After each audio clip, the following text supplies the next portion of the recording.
I used to think I was just forgettable, not bad at socializing, not awkward or difficult to be around, just not the kind of person people remember. I would meet someone at work, have a full conversation, and the next day, they would introduce themselves to me again, like I did not exist the first time. For years, I accepted it. I thought it was just who I was, a background person, someone who fills a room, but never registers in it. But here's what nobody told me. Being forgettable is not a personality type. It is a signal your brain is sending, and it is one you can change. Psychology has identified the exact reason why some people get remembered the moment they leave a room, and why others disappear before they even do. It has nothing to do with how loud you are, nothing to do with how funny you are, or how good-looking you are. In this video, I'm going to show you the science behind why people forget you, and 3 specific things you can start doing today that will change how people's brains store you. Stay until the end. The third one is the one that actually moved the needle for me. If you have ever been introduced to someone you already met, you are in the right place. If you have ever left a room and felt like you could have been invisible, you are in the right place. And if you have ever thought, maybe I am just not the memorable type, you are in exactly the right place. Because that belief is the first thing we are going to destroy today. Here is what is actually happening inside the brain of every person you meet. When you encounter someone new, your brain runs an automatic scan. In roughly 100 milliseconds, before you have said a single word, it is already asking 2 questions. Is this person a threat? And is this person worth remembering? This is called the social encoding process.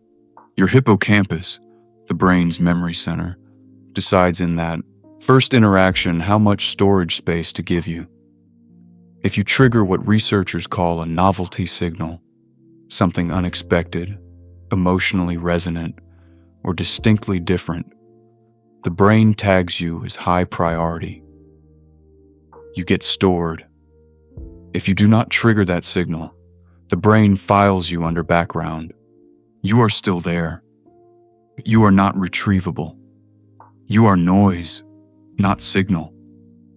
The problem is not that people are not paying attention to you. The problem is that your brain is not giving theirs a reason to remember. And before you think this is about being louder or more extroverted, it is not.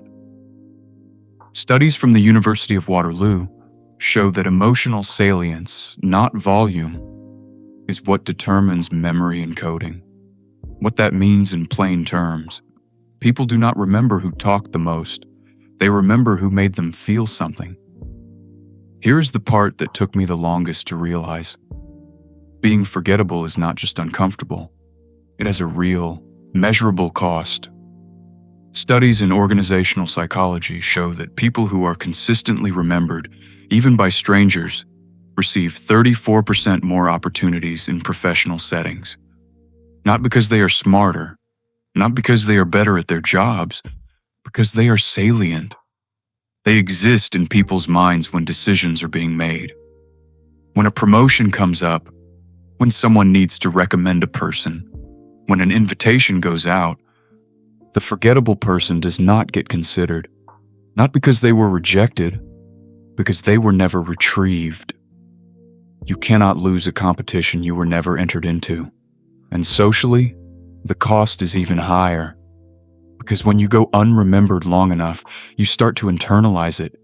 You start to believe it. That belief changes how you show up, which makes you even more forgettable. It is a loop, I know. Because I lived in that loop for years, and the exit is not trying harder to be interesting. It is understanding what the brain actually responds to. Now, here are the 3 things that actually fix this, and I want to be clear. These are not social hacks. They are based on how memory formation actually works in the brain. The third one is the one most people never hear about, and it is the one that changed things for me personally. So stay with me. The first thing is what I call the specificity spike. Generic conversation produces generic memory. When you say something like, "Yeah, it has been a busy week," you have just said what 40 other people said that day. The brain has nothing to anchor to, nothing to store. But when you say something hyper-specific, something with a detail, an image, a contrast, the hippocampus lights up. It has something to attach to. So instead of, "It has been a busy week," try, "I have been up since 5 in the morning, 3 days in a row trying to figure out why my coffee tastes wrong. Weird. Maybe. Memorable. Absolutely." The specificity does not have to be dramatic. It just has to be real and precise. Precision creates pictures. Pictures get stored. Try this for 1 week. Swap one generic answer a day for a specific one. Pay attention to how people's eyes change when you do. The second fix is the emotional tag, and this one is backed by decades of memory research. When an interaction produces an emotion, any emotion, the amygdala sends a signal to the hippocampus that says, "Mark this as important. It is why you remember the funniest thing someone said at a party 3 years ago, but not the 15 conversations you had that night." You do not need to be a comedian. You do not need to be dramatic. You just need to create a small emotional moment. That can be genuine curiosity, asking someone a question they were not expecting. It can be a real laugh, not a polite one. It can be a moment of honest disagreement instead of nodding along. The people we remember most are not the ones who were perfectly agreeable. They are the ones who made us feel something genuine, even briefly. I started doing this with one question I would ask at the end of conversations. What is something you are actually excited about right now? Not, "How are you?" Something real. The responses changed everything. People remembered those conversations. And here's the third one, the one I never heard about until I went deep into memory psychology. It is called the exit anchor, and it works because of a well-documented phenomenon called the recency effect.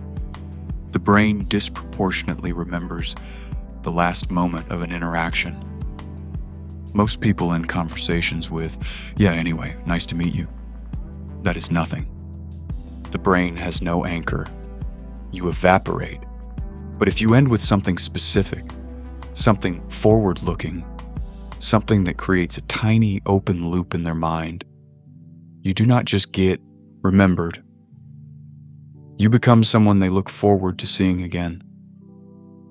It can be as simple as this: "I am going to try that thing you mentioned. I will let you know how it goes." Or, "That question you asked me. I am still thinking about it." You have created a thread, a reason for their brain to keep you open in the background. And when you see them next, they remember. Every time. I spent years thinking I was just not that kind of person. The kind people remember. The kind who leaves a mark when they walk out of a room. I was wrong. And the science was what finally convinced me. Not a pep talk, not a confidence guru, the actual mechanics of how memory works. Because once you understand why you have been forgettable, you realize it was never a fixed trait. It was a signal, and signals can change. You are not background noise. You never were. You just have not given anyone's brain a reason to store you yet. That changes today. Here is your challenge. For the next 30 days, try one of these 3 things in every new interaction you have. One specific detail, one genuine emotional moment, one exit anchor. And when someone remembers your name without being reminded, come back here and comment, "Remember me. I read every single one." If this resonated with you, hit like. It helps more people find this. Subscribe to Attract Psych and turn on notifications. New videos every Monday, Wednesday, and Saturday. I will see you in the next one. And trust me, you will not forget it.